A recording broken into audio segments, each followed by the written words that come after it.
tonight's live session. This is The Long Game. My name is Tembi, and I'm here to just share some nuggets as an entrepreneur, how we can be and stay in business for the long game. So today I want to share on how to build a business model that actually makes money. It's not always your customers. It's actually your business model. You are visible, you're trying, you're chasing customers, you're getting the work, but are you actually making money with your business? So stay tuned. Please be on the comments. Let's engage, grow each other, how we can actually make money with our businesses. So today, I just want us to be practical, and I'll be sharing from the business model canvas. It's available for download on my website if you want to follow. I'll also just be sharing a link of where and how to download. So once I learned about the business model canvas, it changed everything in terms of how I do business. I've always loved doing business, doing different things. And this business model canvas is just a way of thinking about your business. And whenever I have new ideas, these are now the key 9 points I think about. And I'm going to walk us through it step by step to say, who's my customer? What are my costs? How am I making money? But stay tuned. And I want to differentiate to say, there is a difference between a business idea and actually a business model. A lot of people have business ideas, and what I've seen is from the business idea, you need to plan your business, and this is where the business model canvas is instrumental. And then you also need to execute against the plan. So this is where I've seen a lot of people struggle in their business journey, from turning the idea into something practical, something implementable, and also something that actually makes money. So let's just break it down to say, actually, what is a business model? So a business model is a set of questions and thinking to say, who are you serving? How are you making money? What problem are you serving? How are you going to reach them? This is just actually how your business works practically. So your idea is, hey, I want to have a restaurant. So restaurant is your idea, but your actual business model now looks at actually how does your business or your restaurant function? Who are your customers? What makes your restaurant special? Look at the different brands. What's your favorite restaurant? Is it high end? Are you more of a fast food, or do you prefer a chilled setup? There are some restaurants which I go where I just walk past. I'm just like, hey, I'm not the target market. It doesn't look like it's something for me. I prefer more like laid back family restaurants. So that restaurant, their business model is around people like me. So this is what I'm encouraging today to say. Let us think around our business models and explore the business model canvas. And to just kick us off to say, an idea is not good enough. You need structure, you need a plan, you need to implement, pivot, and change around the plan. Okay, cool. So let's get into the canvas. If I can just show it briefly. We've got 9 sections on the business model canvas. I like reading it from left to right, reading it in Chinese as they go. They go from right to left. We go from left to right. Okay, so looking at the customer segments, who are you serving? Customer relationships. What type of relationship do you have with your customer? Channels. How do you connect with your customers? How do you get hold of them? Value proposition. What is your offer to your customer?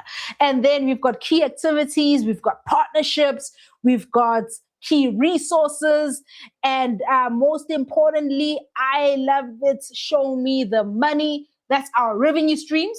And then we've got cost structures. So Stay tuned. We are going to go through these sections one by one. So, cool. Let's get started. So, the first one is customers. Customers, it's whatever business you are building, it's who are you building it for? Who has the problem? And I will not get tired of saying this to say business works when you're solving a problem. Know your customer's problem.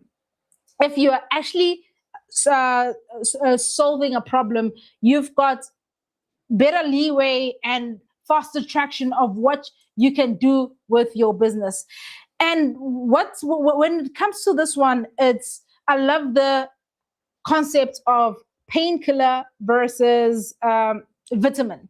To say when you have a customer with a pain, the push is coming from a customer. Let's take customers who need plumbers, electricians, people to fix their fridges. They've got a real painful problem. Water coming into the house, geyser leak, electricity not working, or car malfunctioning. People are feeling that pain, and it's easier for someone with a pain to part with their money. So when you're looking at your business, look at the actual problem you are solving. And sometimes when we talk about problems, we talk about fundamentals like what I've mentioned. We talk about housing, we talk about transportation, we talk about food, and we also do have emotional problems. And emotional problems, I find that they are the ones that have better money. So and those ones for me are also part of vitamins. So when we talk about painkillers, these are problems where someone needs to solve it right here, right now. If you're stranded in the middle of the road, you don't know how to change a tire, breakdown comes through, they say 1,000 rand, you're like, yeah, 1,000 rand to just change a tire. But if you can't change a tire, you're in pain. What you gonna do? You're gonna pay the money. So when we structuring our businesses for liquidity, for flow, for ease of sales, painkillers are the way to go. And then we also have vitamins. Vitamins are nice to have. So when they're nice to haves, people will spend lavishly on these ones. And as I've said, these ones solve emotional problems. Like vitamins, nice to have, luxury wear, like social media refreshes, like marketing refreshes. If it's not a direct pain, I can feel it. It's more of a vitamin. And I also just put my business in there to say I'm in the events space. When there's an economic crisis, when there's a shock, guess what's the first thing to go in people's budgets? Parties. Same for corporates, same for individuals. So I now know that my business is a vitamin. So I need to structure it in terms of how I sell it, how I position it. And that doesn't say that when you've got a vitamin business, it doesn't make money. But you just need to be clear, especially when you're starting out, especially when you're targeting your customers, to say, even when you've got a nice to have business, look for a problem that your customer has and that you can help to solve. So even when you're looking for your customers, it's how does your customer solve this problem today, and how are you going to help them? And when it comes to customers, I love sharing this story because it always just resonates to say customers are people who have the money to pay you and people who are actually willing to pay. In my industry, in the events, I actually love music.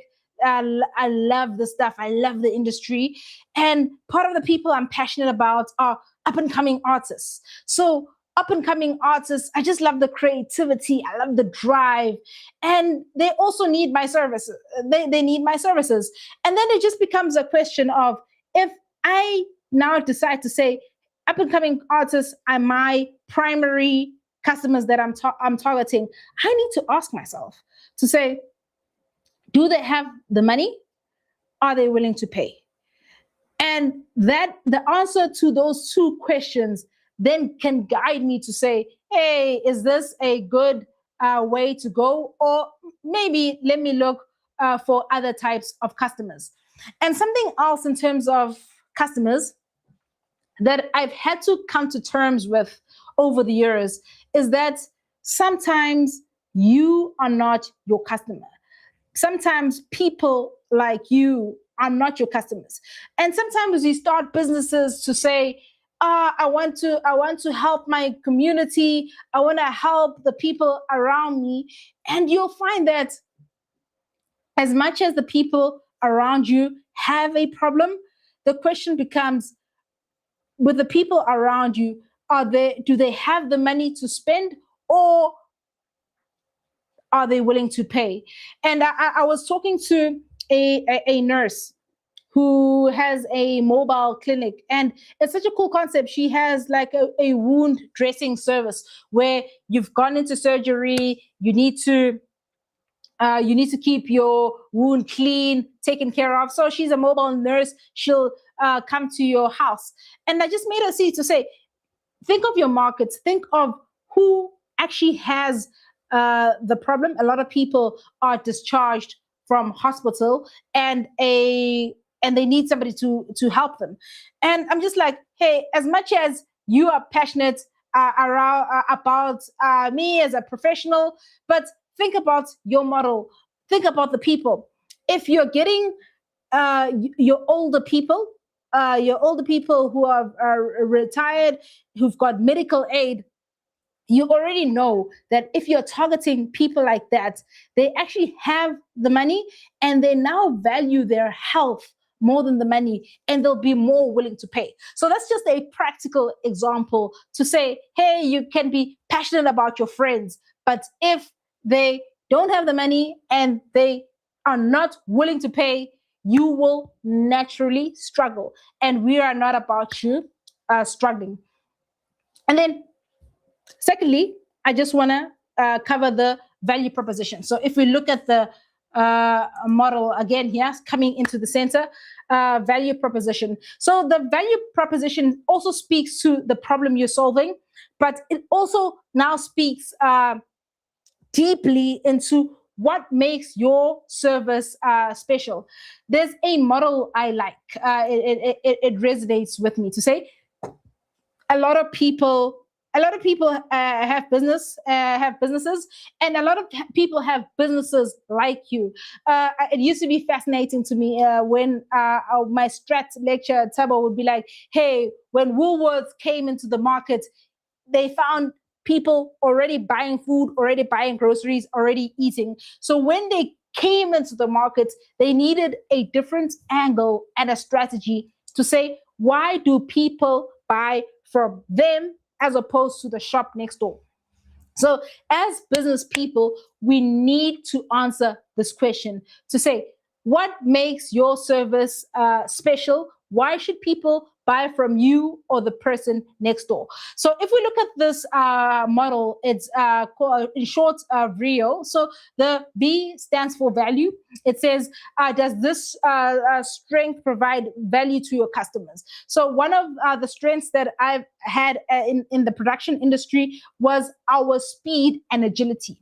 And a lot of our last minute customers would come to us because we would make a plan and would tailor the event for them to suit their needs. And other businesses, the bigger guys, would be like, hey, you're late. We don't have time for you. We've got bigger fish to fry. And that's the market I got because I was valuable to customers who needed quick turnaround time in terms of answers and flexibility in terms of the service. So when you think about your business, what do your customers find value? Do your customers find value in your speed? Do your customers find value in your quality? Do your customers find value in your service? Or do they find value in your price? So what makes you different from your neighbor? And the second one is the R. That speaks to being rare. Like, what can your customers find with you that they can't find with somebody else. A lot of us struggle with competition. And as I've said, like once you start putting in Google to say, hey, I'm looking for a private chef, boom, a lot of people. So now when customers are searching, it's what's rare about you. Do you have a spin to your business? To say, if we're talking private chefs, to say, hey, I do African cuisine from this nation, or this is my speciality. My speciality is intimate services. So when you show that value to customers, that's what makes you rare. So look for something that will help you be rare, and that will help you with the competition. And then the I stands for imitability. So that's can you be easily copied? And I love what Vusi Tebewaya says, to say basically we are all competing on business models. We are all competing on value chains, and it's very hard to copy different businesses' value chains like for like. So for you, what makes your service uncopyable by the competition? So find something to say, is it my supplier? Is it my team in terms of service and how they interact and connect with customers? Am I bringing in something rare, importing, which is hard to get around the country? Or it doesn't have to be something big, but it's something that's hard to copy, where people are just like, oh yeah, there's something different.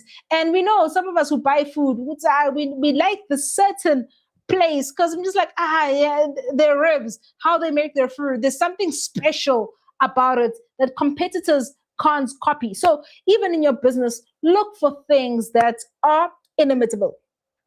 And then the last one is, how organized are you? And the strength of your business in terms of your value proposition is your structure.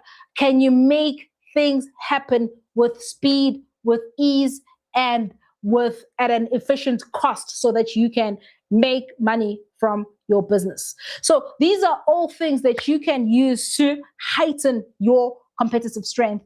And as we just go through this, maybe just share on the comments on the chat to say, who are your customers and what makes you valuable for your customers? What makes your value proposition special for your customer? And then I'm going to go through to the third one, which is channels. Channels are how you engage and reach your customers. Examples of channel are phone call, direct selling, actually meeting the customer at the mall, wherever you are. There's also WhatsApp. I love WhatsApp a lot. One of the most revolutionary things I did for my business was integrating WhatsApp into our website. Game changer. If I'm to share stats with you, to say, I need to be more precise with it, but I've got a way of tracking our invoices. Around 80% of our deals are closed on WhatsApp. So even with corporate clients, we are seeing them 1, 2, 3 chatting on WhatsApp. And then once we finalize the deal, then the formal email will follow. So punt there for WhatsApp. No credits, no sponsorship there, but I'm just sharing something practical that has really helped my business. And physical location networks. So when we talk about channels, is how do you reach your customers? And you actually need to go to where your customers are. And something I find interesting to say, I'm not a car fanatic, but I have an appreciation for nice cars. And as you can see, like with your high-end cars, like your Rolls Royce, have you ever seen an advert for Rolls Royce? Ever?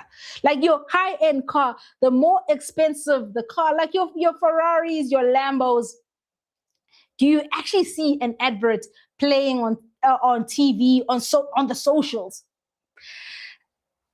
Not quite. If I'm seeing ads, it's like people saying, "Hey, we were seeing Beyonce with her Bentley."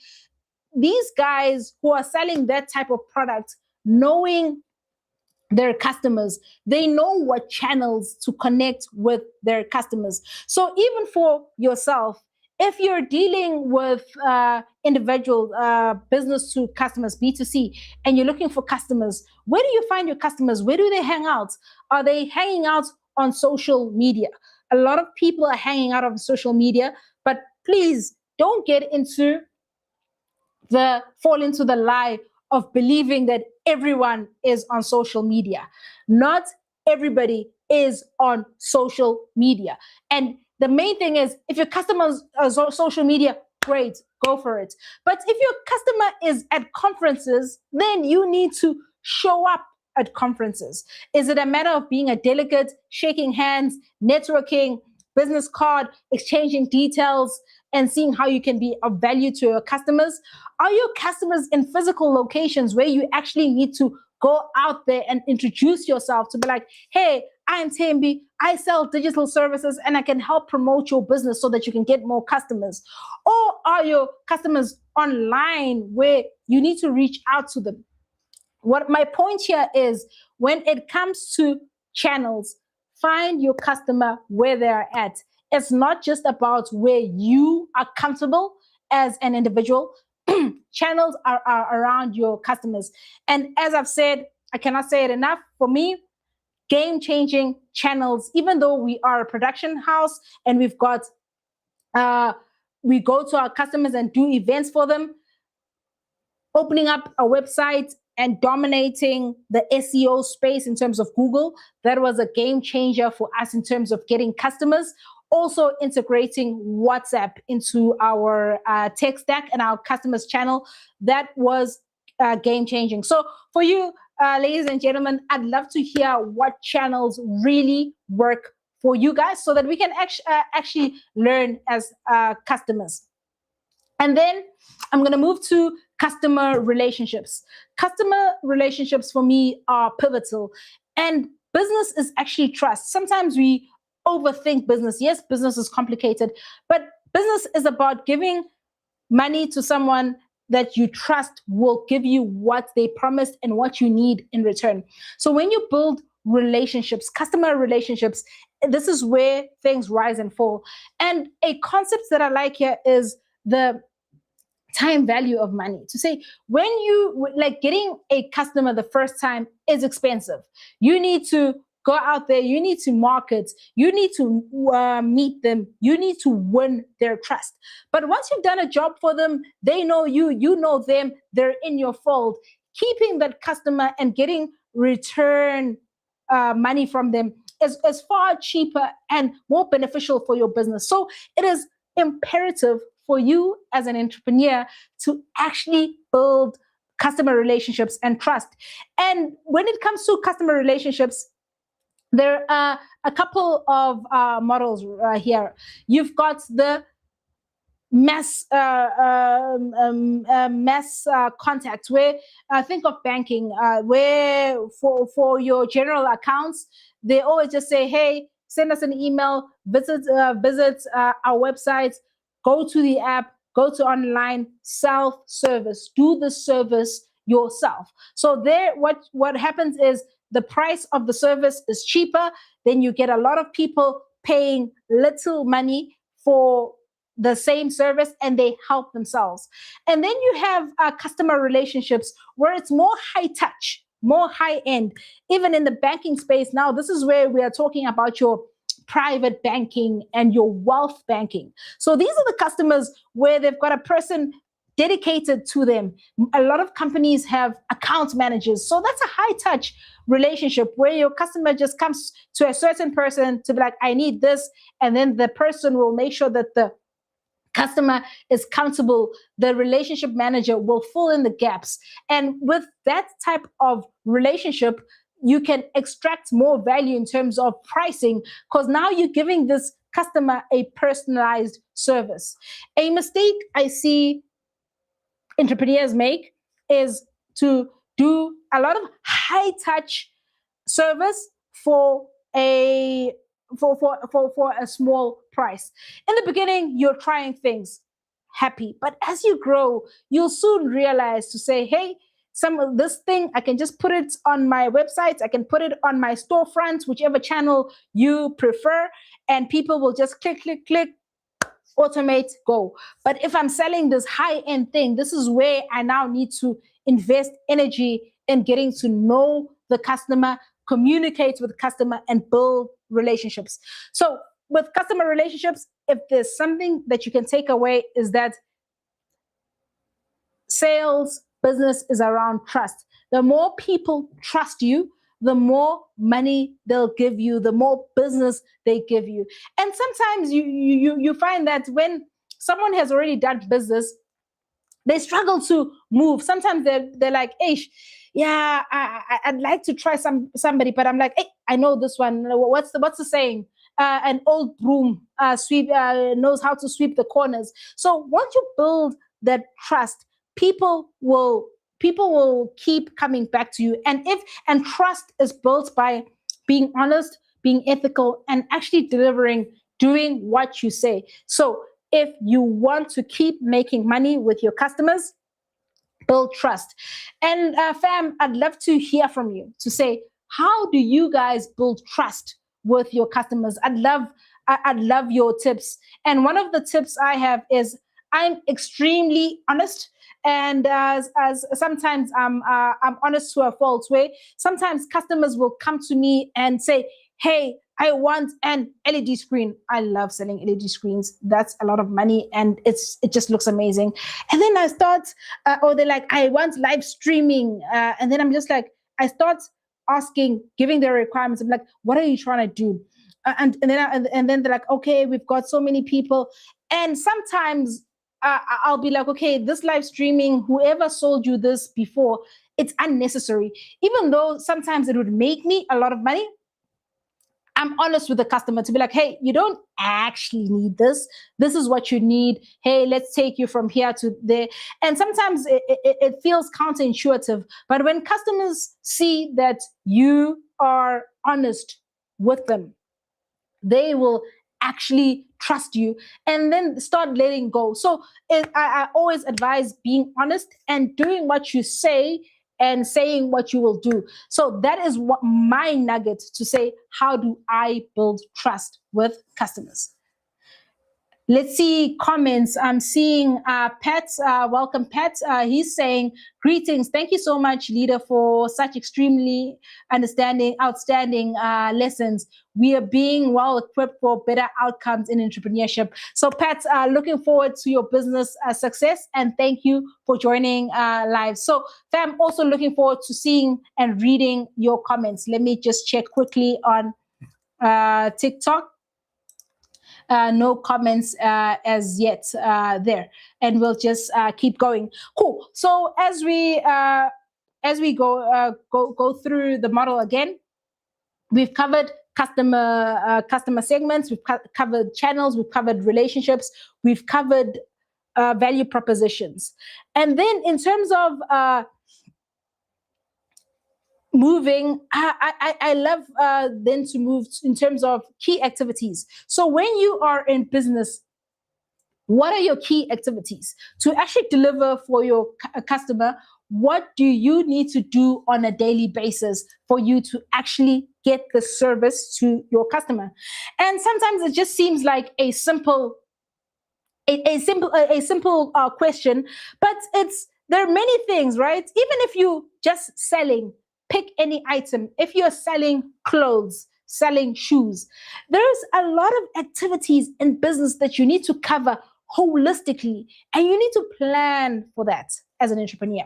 So in terms of activities that you need to do sales, you need to actually do delivery, you need to do marketing, you need to do operations, making sure that you invoice, accounting, all those background items. And when people just see you, they see you selling clothes. So with key activities, what must happen in your business? Plan for this. A lot of entrepreneurs don't plan for the activities, and we find ourselves dropping the ball. And I totally understand, especially when you're beginning and building your business. You're it. Hey, you don't have money to pay a lot of people you are juggling, you are sales, you are delivery, you are finance, and you are just everything. And it can be overwhelming. But as you plan the activities in your business, you start getting better at these things. And when you get better at it, it actually flows better. And when it comes to activities, if these activities don't happen, your business can stop immediately, or it can die a slow and painful death. And when it comes to activities, fam, let's just share what are your core activities in your business. I'm fortunate now that I've grown and I do have a team that takes care of a lot of things such as sales, marketing, and delivery. And now, as a senior manager, managing director, I'm now focused on supplier relationships, bigger customer relationships, procurement. So those are my key activities in my business. So, as an entrepreneur, what are your key activities? And these key activities lead to resources. Let's look at it to say resources are what you need. Every business needs resources. And a lot of us think of it as cash. Cash is king. We will never dispute cash. These resources come back to cash. But what do you need? Like, I'll come back to my events business. I needed equipment. I needed storage in terms of resources. I needed transportation, and I needed tools like my electronics, computer, PC. I needed subscriptions, access to accounting software. All these things are the resources that my business needs. And once you've listed these resources, now you can attach a cost to it. And you can also start being creative with these resources. I'll speak around creativity in transport. Sometimes we are so obsessed about owning our delivery cars if we are in the courier business. Creativity and resources can say that I don't have enough capital for this, but I know someone who's got a car, and then I can leverage that car. When I've got a job, I pay them. It may be a slightly higher premium, but then when I don't have a job, I'm chilled. I'm not paying for the car, and for insurance. And also just creativity when it comes to resources. You can even check the video on my YouTube with Utogazan. He owns a bakery and flour to dough. And I love the creativity around his resources, where he's got a scooter that he uses in the morning to deliver bread, because bread needs to be delivered in the morning for customers to buy it from the local shops, from the creches need the bread, or schools, whoever needs the bread. And then during the day, he found that, hey, he's got downtime with these scooters, and he actually now rents it out to other businesses who have food delivery services. So with the food delivery guys, you know that they'll open around your 10, close around 6. So now he's using his resources early in the morning, and now there's resource sharing, and he's opened up a different revenue stream. So what I'm saying is, know the resources that you need and explore creativity around your resources. Now I'm just going to go to the comments again. I'm seeing a lot of comments come through. Thank you, everybody, for joining. So Tugazani is saying, hey, thanks for such insights on customer relationships. Joyce is saying, so when it comes to online advertising, how do you gain people's trust? Let me just go through all the comments, and then I'll answer you, Joyce. Togazani says, oh, hey, Togazani, yeah, he's the awesome entrepreneur that I was telling you about, who owns the bakery. He was saying, I personally touch base with my customers on a weekly basis. However, I want to delegate that as we scale. Oh, so that's great. I'm picking up touching base with customers. Hey, how are you doing? How's our services? Keeps customers front of mind. Joyce again, when it comes to your business advertisements, how do you gain people's trust, and What can you post so that people can see your business is legit and reliable? Thokozane again, I take it that key activities as my value stream: sales. We need sales for our business. 2, production, baking. Then delivery, taking our product to the customers. And lastly, finance. So, Zani, thank you for breaking it down like that for us. And I guess we're learning. Guys, also please connect with each other so that these conversations can continue.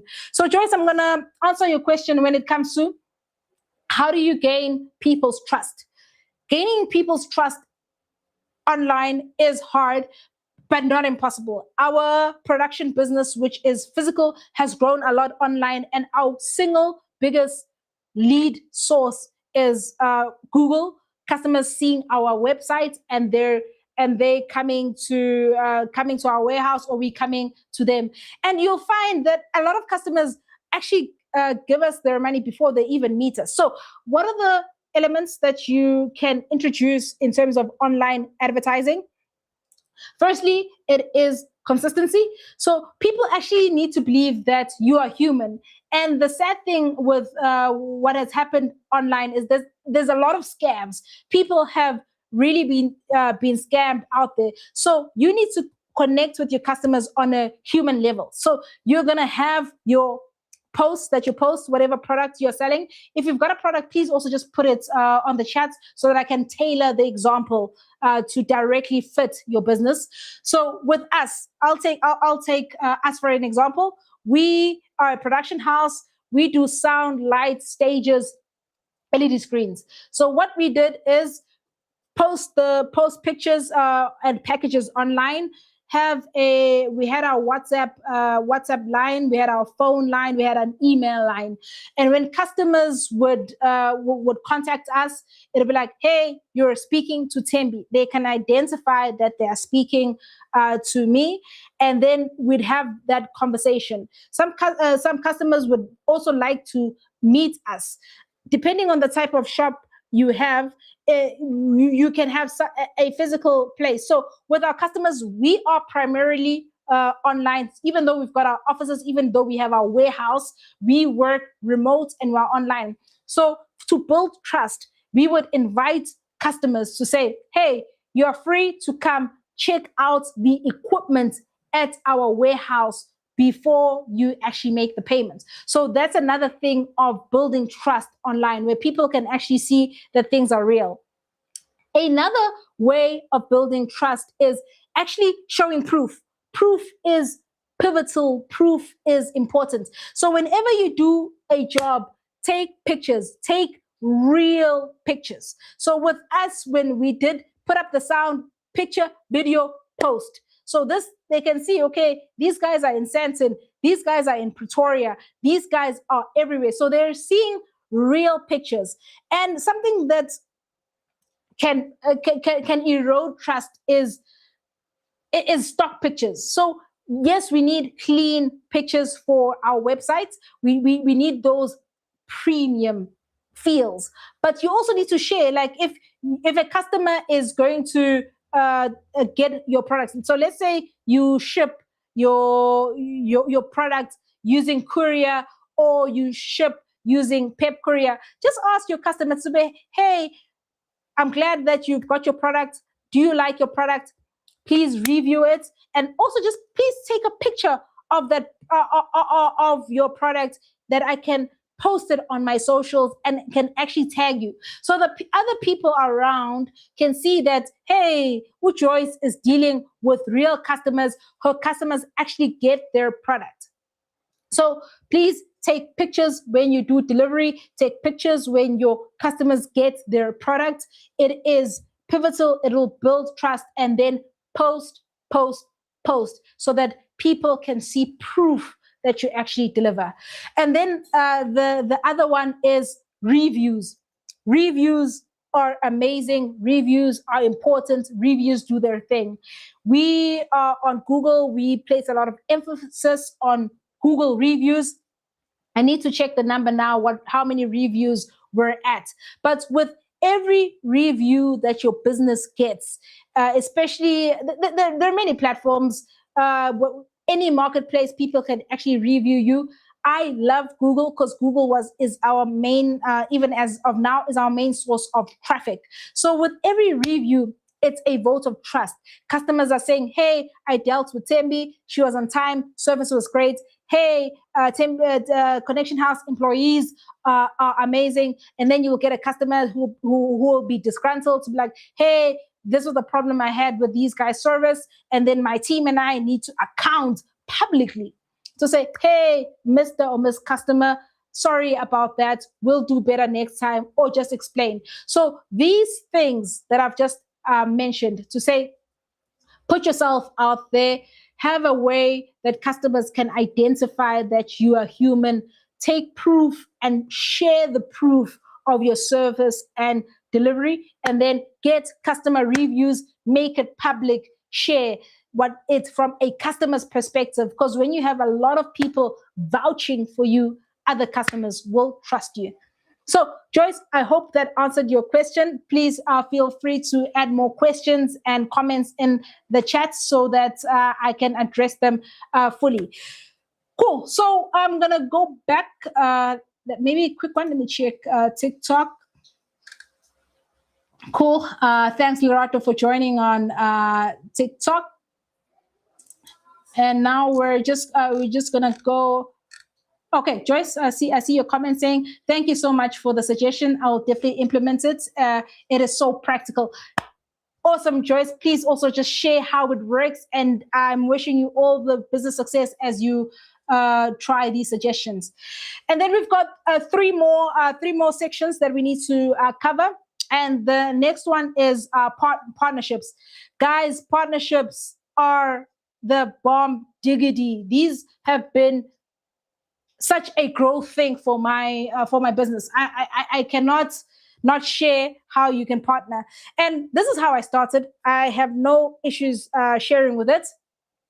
I love production. I wanted to hire out sound lights. I had nothing. I remember I went to the shop. I bought 6 lights. I don't think that was the greatest investments, but hey, I was there. I spent my 11,000. Cha! I bought lights, not knowing that sound was the better money maker. So I had this, but then I was just like, okay, people want sound. I built a website, built my website, and then I didn't have the product. So I had suppliers where customers are just like, okay, we need sound. We have a wedding. We want your 2 speakers. They pay me. I went to my partner and I fetched the sound. That's how I grew. And then I noticed was to say, hey, customers are actually, remember I told you, I bought lights first. And then I soon realized it wasn't a complete waste of money. But in terms of where the money was at, money was with sound, money was with TVs, money was with staging. So this is what I knew, because now I had partners. I advertised and I would go to my partners and get the products as and when customers paid me. And the more I saw that, hey, this is making money, I would then buy my own. And then that's how I built up my stock reserves. So what am I saying? I'm saying partner with people around you. Partner with people in your industry who've got the same service as you, who are bigger than you. You sell the product, and then you partner with them for delivery as you're learning the ropes, how to work with customers, how to deliver, and as you're building your own capability. And also in partnerships, there's also complementary services where you can partner with people with complementary services. And as I've said, in terms of production, we actually specialize in the production, hosting the production. Transport is not a big thing of ours. It's not like a core. It's not a core service of ours. It's just a delivery mechanism. So something else that I learned over the years is, yes, I've got my own cars, but I've got delivery partners when it comes to transportation as well, where I'm just like, hey, I need a truck. Hey, come through with your truck. And these are the different people where they have a transport business. Now I'm giving them service, and then we are growing together in this business. So there are different types of partners that you can partner with. You can partner with suppliers. You can partner with marketers. You can partner with distributors. The sky is the limit with the types and of people that you can partner with. And we've got this thing as of ego as entrepreneurs. Let me address ego, where we just like, I can do this myself. I got this. I don't need anybody. I'll do it. We'll even start building the wheel from scratch to say, don't do that. If you've got somebody who complements your service, who you have the same integrity, same values, they have a track record of delivery, start partnering with services that are not your core. This will help you grow better. So instead of investing money in things that where we believe that we have to own everything. And some people, like even in retail, some people believe that I need to have my own shop. You don't. You don't. Is there somebody with a shop that you can say, hey, let's partner? Can I share floor space? You already have a shop. Maybe let me give you this percentage, or maybe let me pay rent, whatever your deal is. But look for ways to partner with people, because this will unlock a lot of growth for you. Partnership gives you access to things that you do not have. You do not have to build everything from scratch. Look for ways to partner.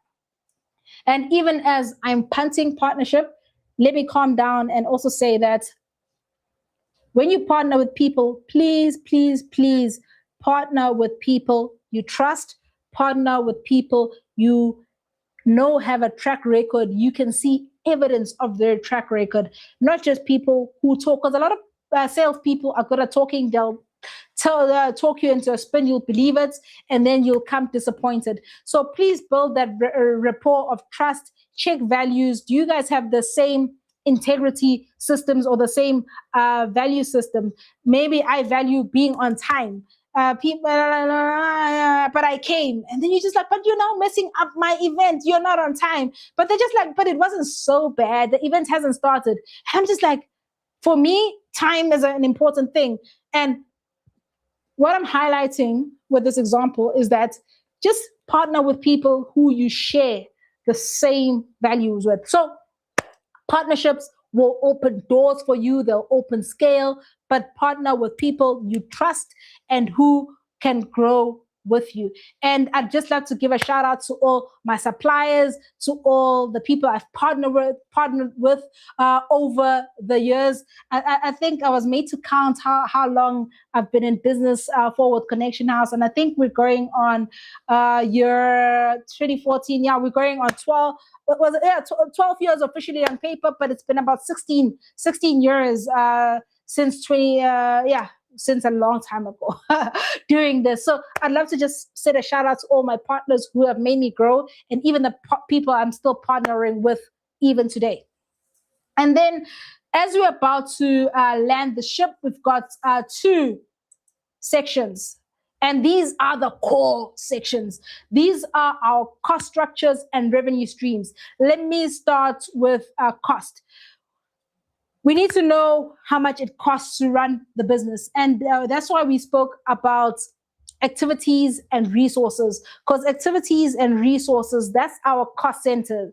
And when it comes to costs, we've got fixed costs, we've got variable costs, and we've got hidden costs.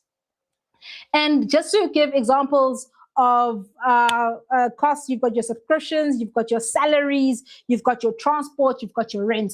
And if we've got our variable costs are easy to identify. If you're a mechanic, you have the job, and then you need to go buy parts. You buy the parts as and when the customer needs. You're in catering, you buy the food as and when the customer needs. That's variable costs. So these are the ones we always factor in. It's easy. We know what's I've got a job. This is my cost. This is what I need to go buy. This is what I need to pay for. And then I'm good. And then you get your fixed costs. Your fixed costs fall under mainly operational costs. And these ones are painful. Whether you have events or whether you've got jobs, whether you've got projects, these costs just need to go through. These are your subscriptions. These are your salaries. These are your rent. If you've got a car, this is your car. These are all the small little things that whether you've got a project or you don't have a project, these costs just need to be paid. And these costs are the ones that sink businesses. I remember thinking back to COVID. COVID was such a painful time in business where a lot of businesses went under. And a lot of businesses went under because of fixed costs. They were used to a certain rhythm of income, and that was life, and something unexpected, something tragic happened. Boom, whole country, the whole world closes, no trading, no money coming in, but costs needed to be paid. So a lot of businesses went under, and COVID is an extreme example. But this is painful because operational costs, they build picky. Like it's a 10 rand here, it's a 100 rand subscription, it's a 10,000 rand there, it's a whatnot. And then they over time, it seems like little amounts and they balloon. So please, ladies and gentlemen, know your operational costs, know your fixed costs. And then you also just have the hidden costs. These hidden costs, they're just hidden. Like I'll take it if you are selling an item and you need to go fetch it, and it's a side hustle. Let me use it as a side hustle. And even as with staff with bigger operations, there's these things like petrol. Petrol is a hidden cost sometimes, where you're just like, okay, I'm running, and then you're going again, and then you look at, if you're not doing your accounts, if you're not tracking your expenses, hey, then you'll realize, I'm spending so much money on fuel.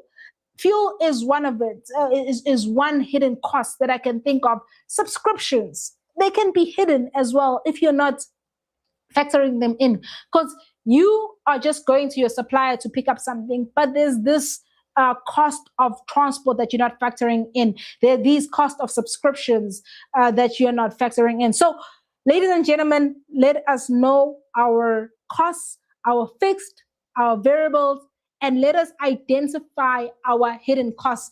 And guys, I'm interested to hear what are the costs that are hidden for you? What are the costs that are that you find that are a surprise, that you've had to take keen interest in as a business? For me, I did an audit last year in terms of subscriptions. I kid you not, when I looked at how much in subscriptions I'm paying, it made me think, guys, I think I canceled about 5 subscriptions where I now needed to interrogate, but am I really using this subscription? Yes or no? So what are your costs? Please share it on the chat. Looking forward to the engagement. And then lastly, let's go into our revenue streams. Guys, I love revenue streams. And for me, it's all about show me the money. My favorite line from Jerry Maguire. So in terms of revenue streams, my favorite example here are printer companies. Like with printer companies, we all think they're selling the printer, and you get there, you see an advert from your favorite electronic shop where it says printer 800 rand. Ooh, you run, I've scored, it was on sale, I'm getting a printer for 800 rand.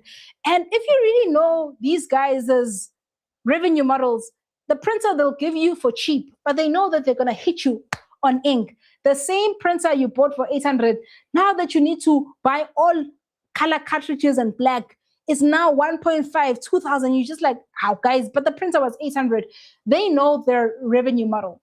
Also, let's look at buying a garage, car salespeople. They've got different revenue models. Their first one is the actual car, where they'll sell you the car, they'll make their margin off the car. And then they also know that their secondary revenue stream is actually the service, where they know you'll be coming in for service every 6 months to a year. They are guaranteed money for service. And a lot of us service at the main car dealership. And then their other revenue stream is parts. They know that they're going to make money off parts. So you see, just a car dealership, at face value, it looks like they're just making money of the car sale, but they know it's the car sale, it's the service, it's the parts. Now cars even have subscriptions where you've got your car, it says your name, hello Tembi, and now you're subscribing to some service that does something that you don't really need, but you feel like, I own this car, I need this subscription. So as a business as well, I want you to challenge yourself and say, what are your revenue streams? How are you making money? Do you have once off? Is it a project that you pay for once off, or is it a repeat job where you know that you're doing the same job for the same customer, you've got repeat revenue? Are you making money off subscriptions, or do you have add-on services? And as entrepreneurs, I'd like to encourage us to also diversify our income streams. And when I say income streams, I don't mean multiple businesses, but have different ways that your same business can be making you money, different revenue in different ways. So what are your revenue streams? Are you selling once off? Are you doing rental income? Are you doing subscriptions? Is it a service? How are you actually making money? Ladies and gentlemen, you'll be surprised. A lot of people can't answer that question to say, what do people actually give you money for? People advertise a lot of things, but then it's, what is somebody actually giving you money for? Those are your revenue streams. How do people buy? How can people buy again? And how can people spend more money with you? And I'd love to encourage you to please upsell. Someone wants a weave. Okay, sure. Weave. Thank you. They are already convinced they wanted Brazilian. Funny enough, I'm a natural hair person. I don't even know, but I know with the Brazilian. But guys, the Brazilian needs brushes. You need to brush it. You need a spray. Then you can even frame your spray.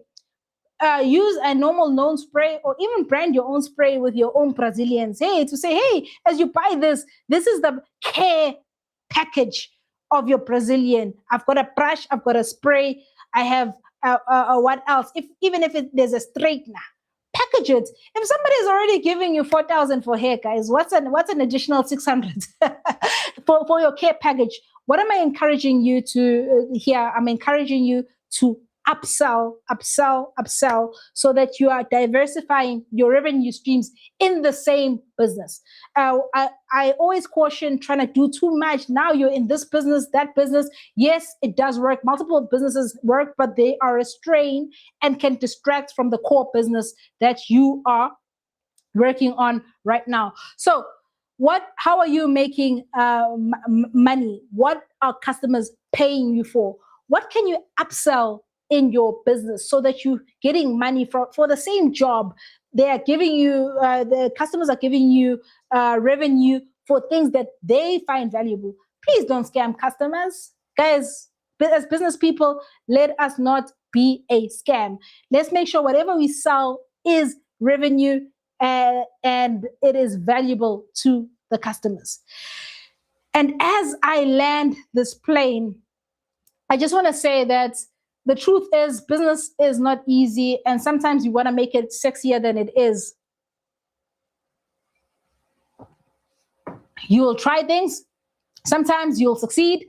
Many times you will fail.